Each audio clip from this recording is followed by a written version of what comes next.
میں بڑے بڑے بادشاہ آئے، بڑے بڑے سلطنت کے حکمران آئے، ساروں نے اپنی بارگاہوں کے آداب خود تعلیم فرمائے، اور جیسے جیسے وہ جاتے رہے ان کے آداب بھی ساتھ ہی رخصت ہو گئے، لوگ ان کے نام و نشان بھول گئے۔ لیکن ایک بادشاہ اللہ نے دنیا میں ایسا بھیجا جس کو اللہ نے اپنا محبوب بنایا۔ اس بادشاہ کی بارگاہ کے آداب انہوں نے خود نہیں وضع کیے، اللہ رب العالمین نے وضع فرمائے کہ میرے محبوب صلی اللہ علیہ وآلہ وسلم کی بارگاہ میں تم نے آواز اونچی نہیں کرنی، آواز اونچی کرو گے زندگی بھر کے اعمال برباد ہو جائیں گے۔ بتائیے اللہ نے اپنے رسول کا کتنا مقام رکھا ہے، کتنی تعظیم سے نوازا ہے، کتنی شان عطا فرمائی ہے کہ دیکھیے آواز اگر اونچی ہو جائے بات کرتے ہوئے قصدن نہ ہو تو اس میں حرج کیا ہے؟ دیکھنے میں اگر دیکھا جائے تو اس میں حرج کیا ہے؟ اور یہ جو آیت نازل ہوئی اس کا شان نزول بھی کیا ہے؟ وہ صحابی رضی اللہ تعالیٰ عنہ ان کو اونچا سننے کا عارضہ تھا، ثقل سماعت تھا، تو جو اونچا سنتے ہیں وہ بولنے میں اونچا بولتے ہیں، انہیں نہیں پتا چلتا کہ ہم اونچا بول رہے ہیں۔ تو یہ عارضہ کس کی طرف سے تھا؟ اللہ کی طرف سے، اور وہ اونچا بول رہے ہیں، اللہ کو یہ بھی پسند نہیں آیا۔ اللہ رب العالمین نے جب یہ آیت نازل فرمائی کہ اپنی آوازوں کو میرے نبی کی آواز سے پست رکھنا ہے، ان صحابی کو جب بتایا گیا انہوں نے سرکار کی بارگاہ میں آنے سے پرہیز کرنا شروع کر دیا اور گھر بیٹھے رہے۔ سرکار نے چند دن دیکھا کہ حضرت زید جو ہے وہ نظر نہیں آ رہے، ثابت بن شماس کا اس طرح سے نام ہے صحابی کا کہ وہ قیس بن شماس، تو وہ نظر نہیں آ رہے، تو پوچھا کہ صحابہ وہ کدھر ہیں؟ جب ان کا پتہ معلوم کیا گیا تو وہ کہنے لگے کہ میں تو جہنمی ہو گیا، میں تو جہنمی ہو گیا۔ ان سے پوچھا کیوں؟ کہنے لگے میری آواز رسول اللہ کی آواز سے اونچی ہو جاتی ہے۔ سرکار کو آ کے بتایا، سرکار علیہ الصلوۃ والسلام نے انہیں بلوایا، انہوں نے فرمایا تو جہنمی نہیں، تو جنتی ہے۔ حضور نے ان کے جنتی ہونے کی بشارت بھی دی، حضور ان کا انجام بھی جانتے تھے، علم غیب رکھتے تھے، اور جنتی ہونے کی بشارت بھی دی، اور یہ بشارت وہی دے سکتا ہے کہ خود مالک جنت ہو، ورنہ کون کہیں کا پاس بانٹ سکتا ہے کہ یہ پاس لے لو اور وہاں آ جانا، یا یہ تمہیں الاٹ کرتا ہوں اور تم لے لینا۔ یہ وہی ہو سکتا ہے جسے اللہ نے اپنی کائنات کا مالک بنایا ہو، اپنی جو ہے ساری سلطنت کا جسے مالک بنایا ہو، یہ وہی ایسا کر سکتا ہے۔ تو اللہ نے اونچی آواز کرنا گوارا نہیں کیا۔ پھر صحابہ کرام نے آہستہ آہستہ آواز سے سرکار سے باتیں کرنا شروع کر دی کہ سرکار دو تین دفعہ پوچھتے کہ اے عمر کیا کہہ رہے ہو، اے صدیق کیا کہہ رہے ہو۔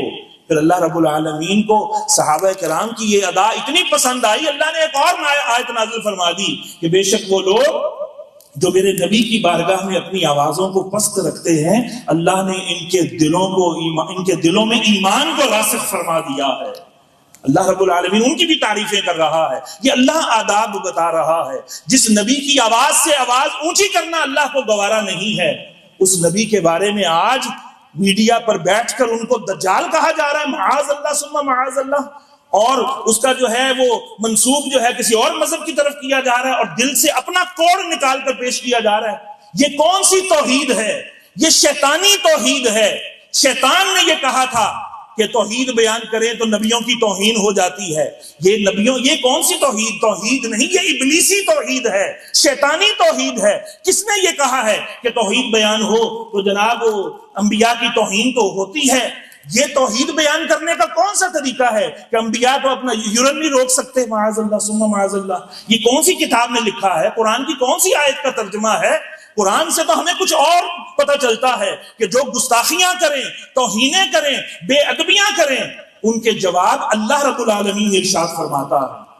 کسی نے حضور کو مجنون کہہ دیا، ولید بن مغیرہ نے مجنون کہہ دیا، ایک لفظ بولا کہ یہ مجنون ہے، اللہ رب العالمین نے حضور کو جواب نہیں دینے دیا۔ حضور صلی اللہ علیہ وسلم تھوڑے پریشان ہوئے، اللہ رب العالمین نے آیات نازل فرمائیں، نون والقلم وما یسطرون، اے محبوب قلم کی قسم اور اس کے لکھے کی قسم، آپ کا رب فرما رہا ہے کہ آپ بالکل مجنون نہیں ہیں۔ وَإِنَّ لَكَ لَأَجْرًا غَيْرَ مَمْنُونٍ، آپ کو تو اللہ نے بے پناہ اجر و ثواب عطا کیا ہے، آپ کو اللہ نے ایسا اجر عطا کیا ہے جس کی انتہا ہی کوئی نہیں ہے۔ اے محبوب صلی اللہ علیہ وسلم، وَإِنَّكَ لَعَلَىٰ خُلُقٍ عَظِيمٍ، آپ کو تو اللہ نے اخلاق کی بلندیوں پر فائز فرمایا ہے۔ اللہ کیا تعلیم فرما رہا ہے کہ کوئی میرے نبی کی بے ادبی کرے تو جواب میں اپنے محبوب کی تعریفیں بیان کرنی ہے، تعریفیں بیان کرنی ہے۔ اور پھر اس نے کہا تھا کہ یہ مجنون ہے معاذ اللہ، تو ایک جملہ بولا تو جواب میں بھی اللہ ایک جملہ بول دیتا، یا حضور خود اپنا جواب خود دے دیتے۔ حضور کا اللہ کی بارگاہ میں کوئی مقام ہے یا نہیں ہے؟ بد مذہبوں منکروں کا عقیدہ ہے کوئی نبی ہو، کوئی پیر ہو، کوئی پیغمبر ہو، اللہ کی بارگاہ میں اس کی عزت چمار سے بھی بدتر ہے، معاذ اللہ ثم معاذ اللہ۔ یہ دیکھیے، یہ تعظیم بیان کرنے، توحید بیان کرنے کا یہ طریقہ ہے کہ اللہ کی توحید بیان کرتے ہو، کرنی ہو تو کہا جائے کہ سارے نبی جو ہیں وہ معاذ اللہ چمار سے ذلیل تر ہیں، معاذ اللہ ثم معاذ اللہ، اور لوگ ان کو لائک کر رہے ہیں، فالو کر رہے ہیں، سبسکرائب کر رہے ہیں، اور ان کی ویورشپ بڑھا کر اپنا ایمان کا کباڑا نکال رہے ہیں، جنازے نکال رہے ہیں اپنے ایمان کے۔ اللہ رب العالمین حضور کو فرما دیتا کہ آپ بھی ایک جملہ بول دیں، لیکن نہیں، اللہ نے اپنے محبوب کو جواب نہیں دینے دیا۔ اللہ رب العالمین نے اس گستاخ ولید بن مغیرہ کے جواب میں اس کے 10 عیب خود گنوا دیے۔ یہ جھوٹا ہے، یہ مکار ہے، یہ ذلیل ہے، یہ خوار ہے، یہ طعنہ باز ہے، یہ جھوٹی قسمیں اٹھانے والا ہے، یہ چغل خور ہے، یہ مناع للخیر ہے، یہ نیکی کے کاموں سے روکنے والا ہے، یہ چغلیاں کھانے والا ہے، یہ بڑا ہی سخت دل کا مالک ہے، یہ بڑا پرلے درجے کا یہ گناہ گار ہے۔ اللہ نے اس کے 10 عیب گنوائے، اور 10واں عیب کون سا گنوایا؟ اللہ نے فرمایا کہ یہ حلال کا نہیں ہے، اس کی اصل میں خطا ہے۔ عُتُلٍّ بَعْدَ ذَلِكَ الزَّنِيمِ سَنَسِمُهُ عَلَى الْخُرْطُومِ، ان قریب اس کی سور جیسی تھوتنی کے اوپر ہم داغ ڈال دیں گے۔ اللہ رب العالمین دیکھے کتنا جوش غضب جو ہے اللہ کا جو ہے آیا، اللہ کو غضب کا ایسا جوش آیا کہ اللہ رب العالمین نے غضب کا اظہار فرمایا کہ 10 عیب اس کے گنوائے، اور اس کو سور سے مثال دی کہ یہ خنزیر ہے، اس کی تھوتنی کے اوپر ہم بگاڑ ڈال دیں گے، یعنی کہ یہ گستاخ رسول اپنی شکل بگڑا ہوا کر کے مرے گا۔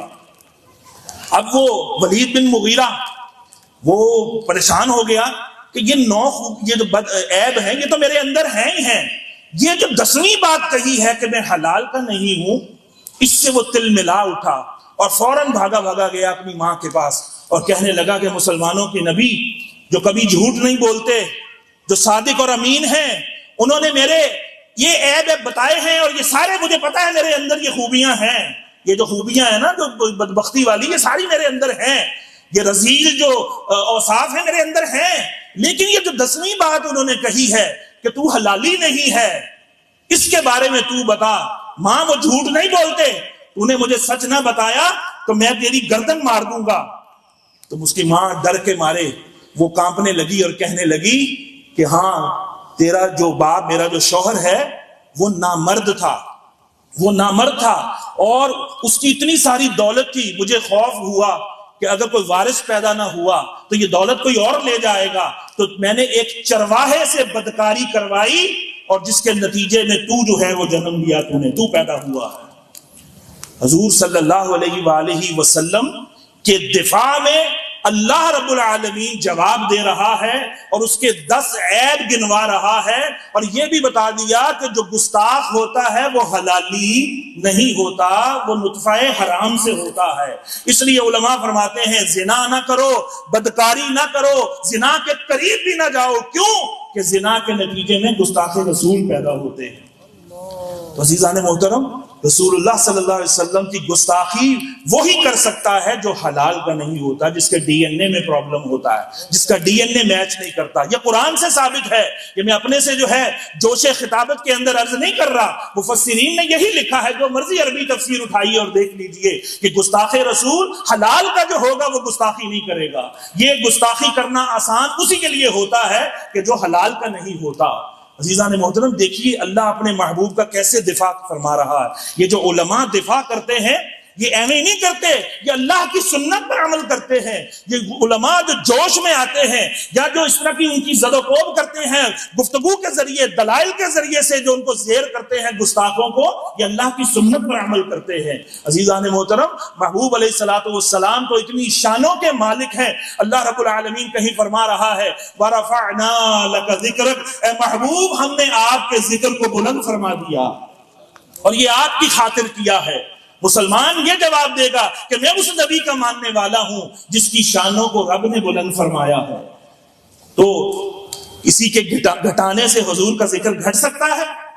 کسی کے کم کرنے سے حضور کا ذکر کم ہو سکتا ہے؟ جتنا مرضی کوئی میلاد کو بدعت کہتا رہے، میلاد بند ہو رہے ہیں کہ پہلے سے زیادہ بڑھ رہے ہیں؟ بولیے، پہلے سے زیادہ ہو رہے ہیں۔ مٹ گئے، مٹتے ہیں، مٹ جائیں گے اعداء تیرے، نہ مٹا ہے نہ مٹے گا کبھی چرچا تیرا۔